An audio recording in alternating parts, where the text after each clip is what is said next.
आज 25 मार्च दिन शनिवार, हिंदी तिथि चतुर्थी। और आइए बात करते हैं आज के मुख्य समाचार में देश भर की तमाम बड़ी खबरों पर नजर डालते हैं। अच्छा, क्योंकि दोस्तों आज 25 मार्च को चतुर्थी है और शनिवार का भी योग मिल रहा है और ऐसे में बताया जा रहा है कि गणेश पूजा के साथ आज के दिन की आपको शुरुआत करनी चाहिए। और बाकी श्री पंचमी का व्रत कल 26 मार्च को रखा जाएगा समृद्धि और सौभाग्य के लिए। चैत्र नवरात्रि के 5वें दिन लक्ष्मी पूजा और व्रत करने का विधान है ना। और वह देखिए अगला अपडेट, देश के प्रधानमंत्री नरेंद्र मोदी ने कहा कि आप लोग भले प्रधानमंत्री बोले लेकिन मोदी तो खुद को सेवक ही मानता है। ये बातें कही उन्होंने कल वाराणसी दौरे के दौरान। उत्तर प्रदेश के काशी में पीएम ने रोपवे का शिलान्यास किया। ये देश का पहला अर्बन ट्रांसपोर्ट रोपवे होगा। और पीएम ने कहा कि 8 साल पहले लोग कहते थे कि बनारस में बदलाव नहीं हो पाएगा, आज आप खुद देख रहे हैं। अच्छा, इतना ही नहीं दोस्तों, वसुदैव कुटुंबकम की भावना से दुनिया को मिल रहा है नया नजरिया। टीबी को 2025 तक खत्म करने का संकल्प भी लिया कल देश के प्रधानमंत्री नरेंद्र मोदी ने। दरअसल कल वर्ल्ड टीबी डे था, विश्व तपेदिक दिवस, और इस मौके पर पीएम मोदी ने ये बहुत ही अच्छा संकल्प लिया। अच्छा, वही बड़ी खबर है, दिल्ली आए अजय बंगा कोरोना संक्रमित हो चुके हैं। पीएम मोदी और देश के वित्त मंत्री से इनकी मुलाकात होनी थी लेकिन उसको भी कैंसिल कर दिया। इनकी रिपोर्ट पॉजिटिव आने के बाद अभी इनको आइसोलेट किया गया। ये वर्ल्ड बैंक के अगले प्रेसिडेंट के लिए भी नॉमिनेट हुए हैं। वैसे आंकड़ा आ रहा दोस्तों की कोरोना के बाद वीजा आवेदकों की संख्या 80% तक बढ़ी। राजधानी दिल्ली में आवेदन कोरोना के पहले स्तर तक पहुंच चुके हैं। 2021 के मुकाबले 93% का इजाफा हुआ। वह देखिए कोरोना के दौरान भारत ने किन हालातों से जंग लड़ी। The wild India's vaccine story के अंदर ये एक डॉक्यूमेंट्री है, मिनी डॉक्यूमेंट्री। इसमें आपको सारी चीजें जानने को मिल जाएगी। पीएम मोदी ने कोविड-19 के खिलाफ जंग पर पहली बार खुलकर बातचीत की इस डॉक्यूमेंट्री में। और प्रधानमंत्री बोले कि आज मुझे संतोष है, कोविड-19 से जंग, वैक्सीन और भारत की जीत। कोरोना काल की कहानी पीएम नरेंद्र मोदी की जुबानी अगर आप देखना चाहते हैं तो the wild India's vaccine story, इस डॉक्यूमेंट्री को जरूर देखिएगा आप, क्योंकि भारत ने टीकाकरण अभियान के जरिए जिस तरह से कोरोना को टैकल किया वो दुनिया भर के दूसरे देशों के लिए एक बड़ी मिसाल है। चलिए अगला अपडेट आ रहा है कि अगले महीने से 50,000 रुपए तक महंगी हो जाएगी कारें। BS6 फेज 2 के कारण सभी कंपनियां लगातार अपनी कीमतें बढ़ा रही हैं। कंपनियों ने 1 अप्रैल से दाम बढ़ाने का ऐलान भी कर दिया। मारुति, टाटा मोटर्स, होंडा, किया, MG मोटर वगैरह सारी कंपनियां अगले महीने से दाम बढ़ाने जा रही हैं। वैसे कारों की बात हो रही है दोस्तों तो देखिए आप कि पेट्रोल डीजल नहीं बल्कि पानी से चलने वाली कार चलाने की तैयारी में है अब दुनिया के कई देश। चीन, अमेरिका जैसे देशों में इस बात को लेकर होड़ मची हुई है और भारत भी इस रेस में शामिल है। क्योंकि आपको खुद के पता होगा दोस्तों की ईंधन आजकल कितना महंगा होता जा रहा है और धरती से भी कितना खत्म होता जा रहा है। ऐसे में अभी के वक्त के हालातों को देखते हुए भविष्य में तो जरूर पानी से चलने वाली कारों की जरूरत पड़ेगी, वरना लोगों को पैदल घूमना पड़ेगा साइकिल पर। तो इसीलिए दुनिया के कई देश इस तरह की टेक्नोलॉजी को खोजने में लगे हुए हैं। चलिए अगली बड़ी खबर देखिए, मोदी सरकार का बड़ा तोहफा। देखिए 9.5 करोड़ से भी ज्यादा लोगों को सरकार ने बड़ी राहत दी है और उज्ज्वला योजना का लाभ 1 साल तक के लिए बढ़ा दिया है। जी हाँ, केंद्र सरकार ने उज्ज्वला योजना के लाभार्थियों को हर साल 12 गैस सिलेंडर पर मिलने वाली सब्सिडी को 1 साल तक के लिए बढ़ा दिया है और इससे लगभग 9 करोड़ 60 लाख माँ बहनों को मोदी सरकार का ये तोहफा मिलेगा। ये देख सकते हैं PIB की तरफ से ट्वीट भी किया गया कि 12 सिलेंडर तक हर सिलेंडर पर 200 रुपए की सब्सिडी देने का निर्णय लिया गया था।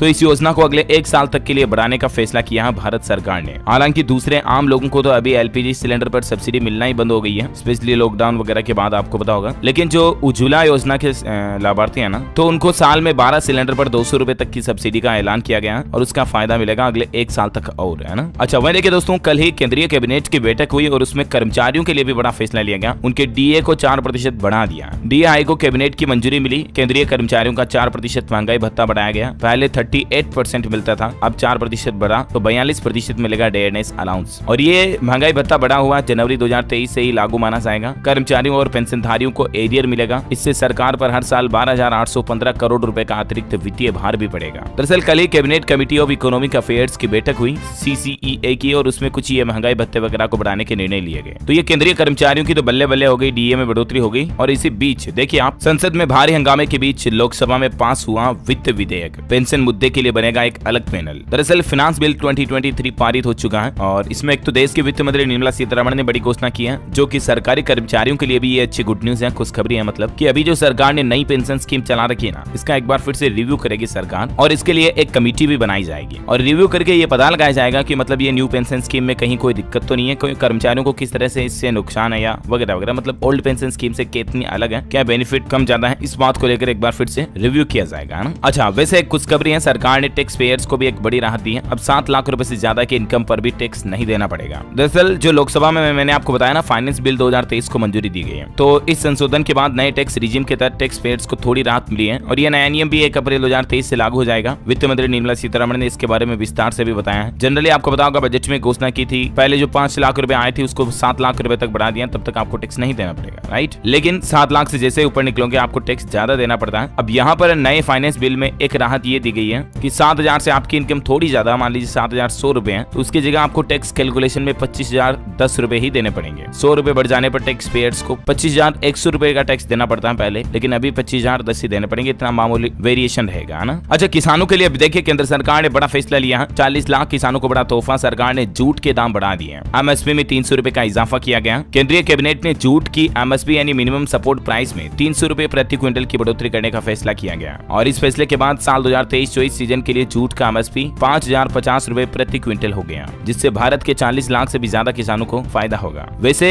किसान भाई लोगों को राहत देने के लिए सरकार अलर्ट मोड पर है और कुछ नई प्लानिंग भी कर रही। देखिए आप, भारत में किसानों को राहत देने के लिए एक नए प्लेटफॉर्म को लॉन्च किया गया सरकार के द्वारा, जिसमें बस एक क्लिक करके बीमा क्लेम के भुगतान को लिया जा सकता है। इसके मिलने वाले वैलिड फायदों की कुछ और जानकारी आप देख सकते हैं। एक आधिकारिक बयान के मुताबिक इन सभी राज्यों में एक बटन क्लिक करके 1260 करोड़ रुपए के बीमा का दावे का भुगतान भी किया गया। तो कहने का मतलब यह है कि सरकार आए दिन किसान भाई लोगों के लिए नई नई प्लानिंग करती रहती है। और देखिए, कल ही तो उत्तर प्रदेश सरकार ने भी किसानों के लिए बड़ा फैसला लिया और बड़ी सौगात देते हुए कहा कि 1 अप्रैल से सिंचाई की बिजली बिल्कुल मुफ्त रहेगी, बिल भरना ही नहीं पड़ेगा। जी हाँ, अब तक की सबसे बड़ी घोषणा रही योगी सरकार की। शुक्रवार से किसानों के लिए बड़ा ऐलान हुआ है। 1 अप्रैल 2023 से किसानों को नलकूप से सिंचाई करने के लिए बिजली बिल्कुल मुफ्त मिलेगी। इसका बिल नहीं देना पड़ेगा, बिल यूपी सरकार भरेगी। दरअसल हाल ही में उत्तर प्रदेश का जो बजट आया था उसमें किसान भाई लोगों को कृषि के सिंचाई बिल में 100% छूट देने के लिए बजट में 1500 करोड़ रुपए का अलग से इंतजाम किया था। तो इसी के तहत ये छूट दी गई है, योगी सरकार का ये कहना है। खैर, जिसके भी तहत हो, कुल मिलाकर के किसानों के लिए तो बहुत अच्छी घोषणा है ये वाकई में। अच्छा, मैं देखिए लोकसभा में पास हुआ फाइनेंस बिल और अब इन म्यूचुअल फंड स्कीम पर भी आपको एफडी की तरह टैक्स देना पड़ेगा। दरअसल ये जो नया फाइनेंस बिल पास हुआ ना, इसमें कुछ बदलाव भी हैं। जैसे देखिए 1 अप्रैल 2023 से डेप्ट या डेट जिसे अपन कहते हैं, वो म्यूचुअल फंड जो होता है उसमें निवेश करने पर आपको लॉन्ग टर्म कैपिटल गेन का फायदा नहीं मिलेगा। ये मतलब इस नए बिल में नियम लागू किया गया। और इसके अलावा देखिए आप, स्टॉक मार्केट के निवेशकों के लिए एक और बड़ा झटका ये है कि फ्यूचर एंड ऑप्शन ट्रेडिंग पर सरकार ने टैक्स बढ़ा दिया है। ट्रेडर्स में इस बात को लेकर कंफ्यूजन भी काफी ज्यादा बढ़ गया है। दरअसल सरकार ने म्यूचुअल फंड निवेशकों और शेयर बाजार में फॉर्च्यून ऑप्शन ट्रेडिंग करने वालों को तगड़ा झटका दिया है। ऑफ एंड कॉन्ट्रैक्ट पर लगने वाला सिक्योरिटी ट्रांजैक्शन टैक्स 25% तक बढ़ा दिया गया है। हालांकि इसको लेकर भी काफी कंफ्यूजन है, तो वित्त मंत्रालय के क्लेरिफिकेशन का इंतजार है। बाकी फिलहाल तक के लिए कुछ हाइलाइट्स आप देख सकते हैं। अलग अलग अमाउंट के अकॉर्डिंग अलग अलग चीजें बताई हुई है, लेकिन इसका जब ऑफिशियल अपडेट आएगा और क्लेरिफिकेशन का तो मैं आपको बता दूंगा ना। और दोस्तों, शेयर मार्केट से जुड़ा एक नियम 1 मई से भी बदलने जा रहा है। सेबी के मुताबिक ये केवाईसी से जुड़ा एक नियम है, जिसकी जानकारी आप देख सकते हैं। चलिए अगली बड़ी खबर देखिए, ऑनलाइन जुआ पर प्रतिबंध संबंधित विधेयक तमिलनाडु विधानसभा से पास हो चुका है। क्योंकि कई लोगों के ऑनलाइन जुए में जो आते हैं ना, ये रम्मी सर्किल, रम्मी खेलो, डीगड़ा फलाना, इस तरह की चीजों में पैसा डूबने के बाद कई लोग खुद की जान ले लेते हैं। और ऐसी चीजों पर लगाम लगाने के लिए तमिलनाडु सरकार ने बहुत ही अच्छी पहल की है। वाकई में विधानसभा से इस कानून को पास करा दिया है। ऑनलाइन जुआ पर पूरी तरह से प्रतिबंध लगेगा। ये आपका ये भी इसी में आती है, ड्रीम 11, रम्मी सर्किल वगैरह वगैरह, है ना। तो ये चीजें अब तमिलनाडु में पूरी तरह से बंद हो जाएगी। अच्छा, अगला अपडेट देखिए, कर्नाटक पहुंचे गृह मंत्री अमित शाह। ब्रेकफास्ट पर की चुनावी चर्चा, येदियुरप्पा और सीएम बसवराज बोम्बई भी शामिल हुए और अमित शाह ने येदियुरप्पा के बेटे की पीठ भी थपथपाई। कुछ तस्वीरें आप देख सकते हैं। अच्छा, आंध्र प्रदेश हाईकोर्ट का एक बड़ा फैसला देखिए दोस्तों कि बहू को घर के काम के लिए कहना कोई क्रूरता नहीं है। और यहाँ तक कि हाईकोर्ट ने एक बहुत ही अच्छा तर्क भी दिया कि काम की तारीफ या ताकीद करना तो घरों में आम बात है। फिर चाहे कोई सास या कोई घर का कोई भी मेंबर अगर बहू को घर के किसी काम में एक्सपर्ट होने के लिए कहें, तो आईपीसी की धारा 498A के तहत ये कोई क्रूरता नहीं है। आंध्र प्रदेश हाईकोर्ट में किसी बहू ने अपनी सास के प्रति ऐसा ही कुछ कहने के चलते केस दायर कर दिया था, तो हाईकोर्ट ने यह बड़ा फैसला सुनाया और वाकई में बहुत अच्छा फैसला भी है। समाज में कई सारी बहू बेटियों को इससे सीख लेनी चाहिए। अच्छा, बड़ी खबर आ रही है आईपीएल प्रेमियों के लिए खुशखबरी। जियो ने लॉन्च किए कई सारे नए cricket plan. High internet speed में आप मैच का मजा ले पाएंगे, तो आप अपने माई जियो ऐप में जाकर क्रिकेट प्लान सेक्शन में चेक कर सकते हैं, ठीक है ना। और देखिए दोस्तों, भूकंप पर बड़ा अपडेट आ रहा है। रोजाना भूकंप आ रहे हैं पिछले 2-3 दिनों से। तो देखिए, कल ही मध्य प्रदेश और छत्तीसगढ़ और राजधानी दिल्ली में भी भूकंप के झटके महसूस हुए। मध्य प्रदेश में ग्वालियर से 28 किलोमीटर दूर भूकंप का केंद्र था। 3 दिन में दूसरी बार भूकंप के झटके आए। जबकि छत्तीसगढ़ में भी कुछ तस्वीरें आप देख सकते हैं। रिएक्टर स्केल पर तीव्रता 4 रही। सूरजपुर, अंबिकापुर में लोग बाग घरों से भी बाहर निकल गए। हालांकि गनीमत रही कि किसी जानमाल का नुकसान नहीं हुआ। अच्छा, पंजाब के अमृतपाल केस के मामले में एक बड़ा खुलासा सामने आ रहा दोस्तों कि अमृतपाल की अलग देश खालिस्तान बनाने की पूरी तैयारी थी और अपने अलग देश के लिए उसने नक्शा, झंडा, करेंसी और यहाँ तक की आर्मी यानी कि फौज भी तैयार कर ली थी। क्लोज प्रोटेक्शन की टीम भी बना ली थी। कुछ तस्वीरें आप देख सकते हैं करेंसी की। ये $10 का एक नोट है जिस पर लिखा हुआ है द रिपब्लिक ऑफ खालिस्तान और इस पर ये एक खालिस्तान समर्थक का फोटो भी लगा हुआ है। और ये एक नया नक्शा जो वो अपने खालिस्तान देश का रखना चाहता था, ये जारी हुआ। करेंसी, झंडा और प्राइवेट आर्मी। अब जरा सोचिए अमृतपाल की मंशा क्या थी। भारत के पंजाब को अलग करके अलग ही देश बनाना। सिख रियासतों के झंडे तक बना दिए। मैप में हरियाणा, लाहौर, पेशावर और J&K भी शामिल है। जम्मू कश्मीर को भी इसमें मिला रहा। देखिए, अपने ही देश में रहकर अपने ही इलाकों को अलग देश बनाना तो देश के साथ गद्दारी नहीं तो और क्या है। ये कुछ बड़े खुलासे सामने आए हैं वारिस पंजाब डे के चीफ अमृतपाल सिंह के अलग देश खालिस्तान बनाने की प्लानिंग को लेकर। हालांकि वो अभी भी फरार है, पंजाब पुलिस लगातार उसकी खोजबीन कर रही है और खबर है दोस्तों की उत्तर प्रदेश के रास्ते नेपाल भाग सकता अमृतपाल। 5 जिलों के बॉर्डर पर भी अलर्ट जारी किया है। महाराजगंज की 84 किलोमीटर सीमा पर पोस्टर भी लगाए गए हैं, वांटेड अमृतपाल सिंह, और इसके अलग अलग हुलिये के पोस्टर लगाए गए। आप देख सकते हैं तस्वीरें, नेपाल सीमा पर अमृतपाल की कुछ तस्वीरें लगाई गई हैं। 7 दिन हो गए, अभी भी तलाश जारी है। और दोस्तों, लंदन में खालिस्तान समर्थकों के प्रोटेस्ट पर राजधानी दिल्ली में एफआईआर भी दर्ज हो गई। इंडियन हाई कमीशन से तिरंगा हटाया था तो गृह मंत्रालय के निर्देश पर स्पेशल सेल जांच करेगी। और अब देखिए, कनाडा में भी खालिस्तानियों ने महात्मा गांधी की मूर्ति तोड़ी, खालिस्तान का झंडा लगाकर अपमानजनक बातें लिखी। भारत ने 2012 में ये मूर्ति तोहफे में दी थी कनाडा को। तो ये कुछ माहौल चल रहा है अमृतपाल का। और अगली बड़ी खबर देखिए आप, बागेश्वर धाम के धीरेन्द्र शास्त्री पर राजस्थान में केस दर्ज हुआ। एक धर्म सभा में उन्होंने कहा था कुंभलगढ़ में हरे झंडे हटाकर भगवा लहराओ, तो वहाँ के एसपी का कहना कि ये एक तरह का भड़काऊ बयान है और इसीलिए इन पर एफआईआर दर्ज हुई है। बड़ी खबर देखिए, कर्नाटक सरकार ने बड़ा फैसला लिया, अल्पसंख्यकों के लिए 4% आरक्षण को खत्म किया जाएगा। कर्नाटक में अल्पसंख्यकों के लिए इस आरक्षण को खत्म कर अब समान रूप से वितरित किया जाएगा और राज्य के वोक्कालिंगा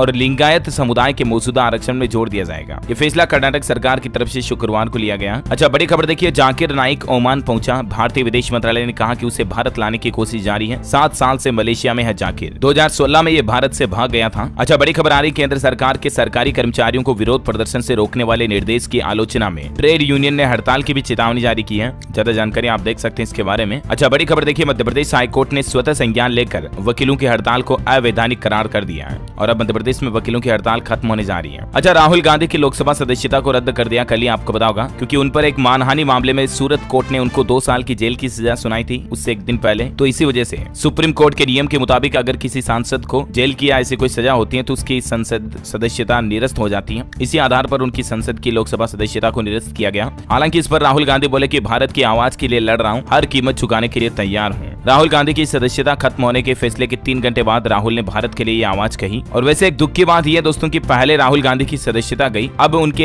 एक मुख्यालय पर भी बुलडोजर चला। कांग्रेस की मुश्किलें थमने का नाम नहीं ले रही। ये देख सकते हैं आप कुछ तस्वीरें, दीनदयाल उपाध्याय मार्ग पर कांग्रेस के निर्माणाधीन मुख्यालय पर बुलडोजर चलाया गया है। आरोप है दोस्तों की अतिक्रमण के चलते बुलडोजर ने तोड़फोड़ की है। पीडब्ल्यूडी का बुलडोजर ने ये कार्रवाई की है। और इतना ही नहीं, सवाल ये भी उठाए जा रहे हैं कि संसद सदस्यता जाने के बाद अब आखिर राहुल गांधी कहां रहेंगे, क्योंकि उनको लुटियन वाला सरकारी बंगला भी खाली करना पड़ सकता है। बहरहाल ये तो वक्त ही बताएगा। फिलहाल देखिए, आप केंद्र सरकार के खिलाफ कांग्रेस ने प्रदर्शन करना भी शुरू कर दिया। इस मामले में कल भी 50 से ज्यादा कार्यकर्ताओं को गिरफ्तार किया गया। राहुल की संसद सदस्यता जाने पर सड़क पर उतरे कांग्रेसी। मध्य प्रदेश भोपाल में ट्रेन रोकी, इंदौर में पुतला फूंका, ग्वालियर जबलपुर समेत कई जगहों पर प्रदेश भर में प्रदर्शन किया। कुछ तस्वीरें आप देख सकते हैं। और राहुल पर एक्शन के बाद कांग्रेस ने कैंपेन डरो मत भी शुरू कर दिया है। कांग्रेस की बैठक हुई जिसमें सोनिया प्रियंका गांधी भी पहुंची। दिल्ली, जम्मू, बेंगलुरु समेत कई शहरों में प्रदर्शन देखा गया। और सोमवार से ही कांग्रेस एक नया आंदोलन शुरू करेगी जिसका नाम रखा गया संविधान बचाओ आंदोलन। इसकी शुरुआत करेगी। ब्लॉक से लेकर राजधानी तक इस आंदोलन में प्रदर्शन किए जाएंगे। हिमाचल प्रदेश में भी विधानसभा में राहुल गांधी पर हंगामा हुआ। सदन की कार्यवाही को सोमवार तक स्थगित करना पड़ा। तो ये कुछ माहौल चल रहे हैं राजनीति में, पॉलिटिक्स में। और फिलहाल देखिए आप अगला अपडेट, सुप्रीम कोर्ट ने एक और बड़ा फैसला सुनाया कि प्रतिबंधित संगठन का सदस्य होना भी अपराध है। मान लीजिए किसी संगठन पर किसी सरकार ने या कोर्ट ने बैन लगा रखा और उसका अगर कोई सदस्य बनता है तो ये भी अपने आप में एक अपराध है। सुप्रीम कोर्ट ने यूएपीए कानून पर 2011 का फैसला पलटते हुए कहा कि सरकार को सुने बिना दिया फैसला गलत है। अच्छा, मैं देखिए, एनएसयूआई ने भी पीएम मोदी का पुतला दहन किया और बढ़ती महंगाई को लेकर विरोध प्रदर्शन किए। केंद्र सरकार के खिलाफ जमकर नारेबाजी भी की। छत्तीसगढ़ के राजनांद गांव में ये एनएसयूआई कार्यकर्ताओं ने हरकतें की। कुछ तस्वीरें आप देख सकते हैं। अच्छा, आपको बताऊंगा कल ही दोस्तों बॉलीवुड के मशहूर फिल्म डायरेक्टर प्रदीप सरकार का निधन हो गया। 67 साल की उम्र में मुंबई में उन्होंने अंतिम सांस ली। ईश्वर इनकी आत्मा को शांति प्रदान करें। ये कुछ तस्वीरें देख सकते हैं। इनको अंतिम विदाई देने के लिए बॉलीवुड के कई बड़े बड़े सितारे पहुंच चुके हैं। दीपिका पादुकोण से लेकर रानी मुखर्जी तक सेलेब्स नजर आए। अच्छा, टेक्नोलॉजी से खबर आ रही है कि भारत में ट्रांसजेंडर को अपस्किल करेगा Xiaomi। कंपनी ने यूनाइटेड वे इंडिया के साथ एक पार्टनरशिप की है। दिल्ली, मुंबई और बेंगलुरु में ट्रेनिंग भी दी जाएगी। वही देखिए, Samsung Galaxy F14 5G smartphone Bharat में भी लॉन्च हो चुका है। High speed 5G band support के साथ इसमें आपको 6000 mAh की बैटरी मिलेगी। इसकी कीमत भी काफी रिलायबल है, 13,000 रुपए से शुरू है। और वैसे आपको बताऊंगा हमारे देश में प्रधानमंत्री नरेंद्र मोदी ने 6G लॉन्च करने का भी प्लान बता दिया है। और देखिए आप 6G आने के बाद कितना स्पीड से इंटरनेट चलेगा। मात्र 1 सेकंड में 1000 GB का वीडियो डाउनलोड हो सकेगा।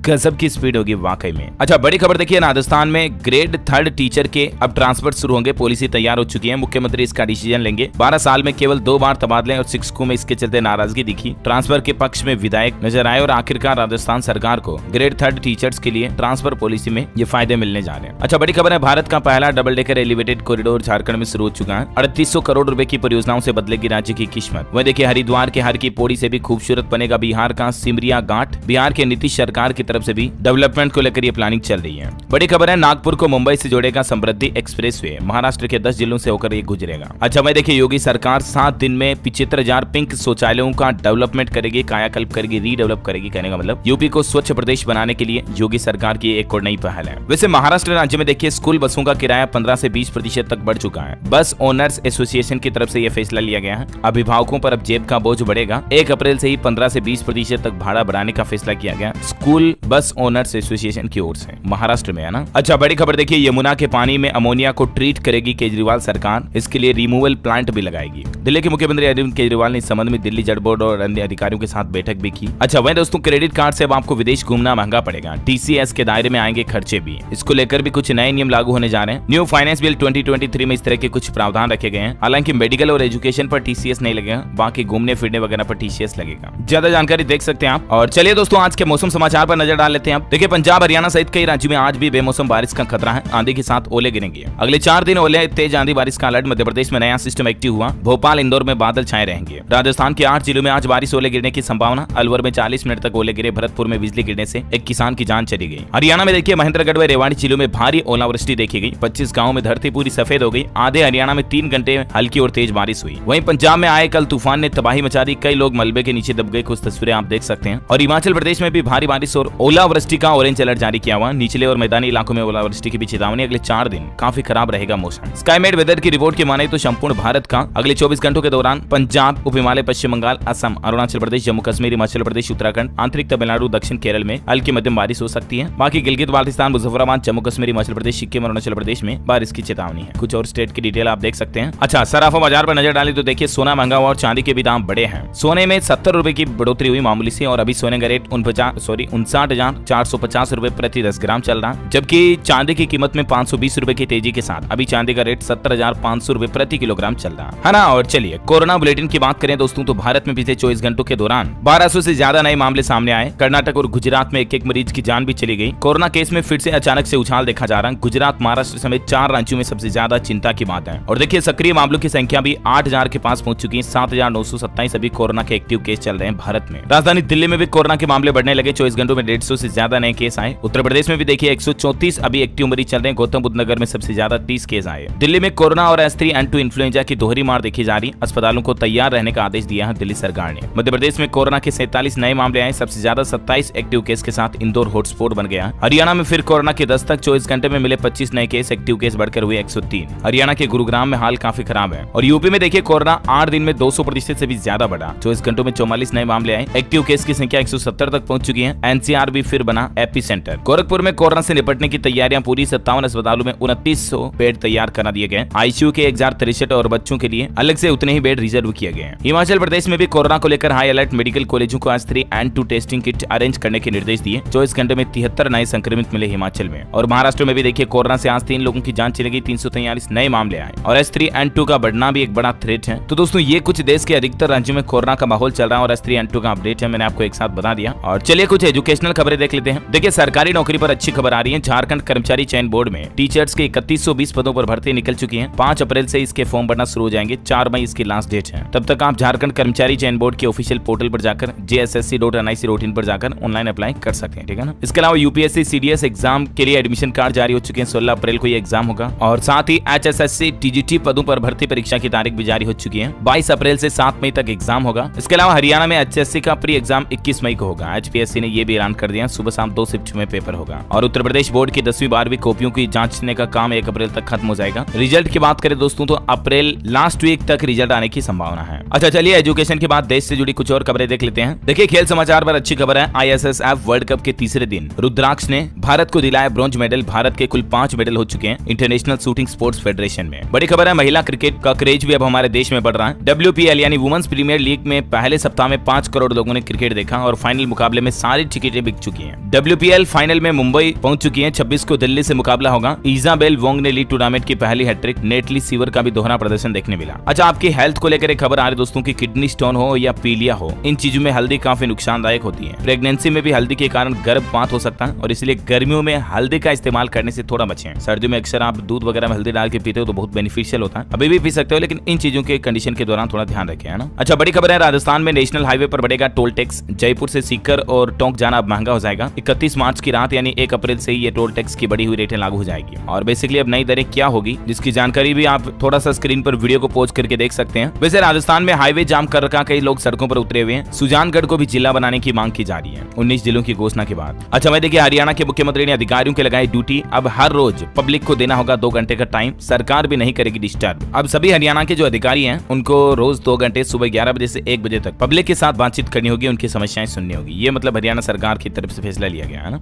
अच्छा, बड़ी खबर आ रही है, उत्तर प्रदेश के हड़ताल करने वाले बिजली कर्मचारियों को हाईकोर्ट से बड़ा झटका लगा है। उनकी 1 महीने का वेतन और पेंशन तो रोका जाएगा, साथ ही आगे हड़ताल भी नहीं कर सकेंगे। हाईकोर्ट ने 72 घंटे की हड़ताल करने वाले विद्युत कर्मचारी संयुक्त संघर्ष समिति के 28 पदाधिकारियों का 1 महीने का वेतन पेंशन रोकने का आदेश दिया है। वैसे यूपी में देखिए आप, करौली सरकार के आश्रम में जिस डॉक्टर को पीटा गया उनका एक इंटरव्यू भी सामने आना। वो बोले कि बाबा ढोंगी है, उनको इलाज की जरूरत है, मैं डरने वाला नहीं हूँ, सुप्रीम कोर्ट तक जाऊंगा। अच्छा, वहीं केंद्रीय स्वास्थ्य मंत्री ने भी बनारस हिंदू यूनिवर्सिटी का दौरा किया। मनसुख मांडविया बोले कि अस्पताल के प्रसार और फैकल्टी रिक्रूटमेंट की जरूरतों को सरकार जल्द ही पूरा करेगी। अच्छा, बड़ी खबर है, हिमाचल प्रदेश की कैबिनेट बैठक में बड़ा फैसला लिया गया। अब 40 साल के पट्टे पर मिलेगी जमीन। हजारों पदों को भरने की भी मंजूरी दी गई। 3rd श्रेणी कर्मचारियों की भर्ती राज्य लोक सेवा आयोग करेगा और इसके अलावा लीज की जमीन की अवधि को भी घटा दिया। राज्य से बाहर के कई लोगों को 99 साल के लिए जमीन लीज पर दी गई, मगर इसका कई बार दुरुपयोग हुआ तो अब 40 साल तक के लिए ही लीज भुगती मिलेगी। अच्छा, वहीं गुजरात के मुख्यमंत्री भूपेंद्र पटेल ने किसान भाई लोगों की फसलों के मुआवजे की घोषणा कर दी है। बारिश और ओलावृष्टि से जो फसलें बर्बाद हुई उसमें राज्य सरकार 25,000 रुपए प्रति हेक्टेयर का मुआवजा देगी। बड़ी खबर देखिए, मुंबई में 80 रुपए में अनलिमिटेड ट्रिप, किराए में 15% की छूट। मुंबई मेट्रो के यात्रियों के लिए ये ऑफर निकाले गए हैं। अच्छा, मार्केट से अपडेट आ रहा, अडानी ग्रुप के 10 में से 7 शेयरों में गिरावट देखी गई। अडानी पावर और एनडीटीवी 4% से ज्यादा टूटे। सेंसेक्स 398 गिरकर 57,527 पर बंद हुआ। अच्छा, वहीं देखिए, BMW की 31,50,000 रुपए की बाइक भी भारत में लॉन्च हो चुकी है। इस क्रूजर बाइक में डिजिटल डिस्प्ले के साथ क्रूज कंट्रोल जैसे सेफ्टी फीचर तो मिलते ही हैं। इसकी तस्वीरें भी आप देख सकते हैं। देखिए जरा, 31 लाख में तो अच्छी खासी कार आ जाती है प्रीमियम क्लास की। इसमें बाइक आ रही सिर्फ, और जो भी मुश्किल से 1-1.5 जना बैठ सकते हैं। अच्छा, बिजनेस गुरु कहे जाने वाले असनीर ग्रोवर का एक बिजनेस मंत्र देखिए। उन्होंने बहुत ही शानदार बात कही है कि अपने प्रोडक्ट का फर्स्ट कस्टमर खुद बनिए। साल 2018 में उन्होंने भारत पे से शुरुआत की थी और अभी तक वो 2 यूनिकॉर्न भी बना चुके हैं, तीसरे की तैयारी कर रहे हैं। और अभी क्रिकेट के मौके पर असनीर की ऐप से क्रिकेटर को आप पैसे भी, कैश प्राइज भी भेज पाएंगे। IPL से पहले क्रिक पे ऐप लॉन्च किया उन्होंने। इसका मकसद है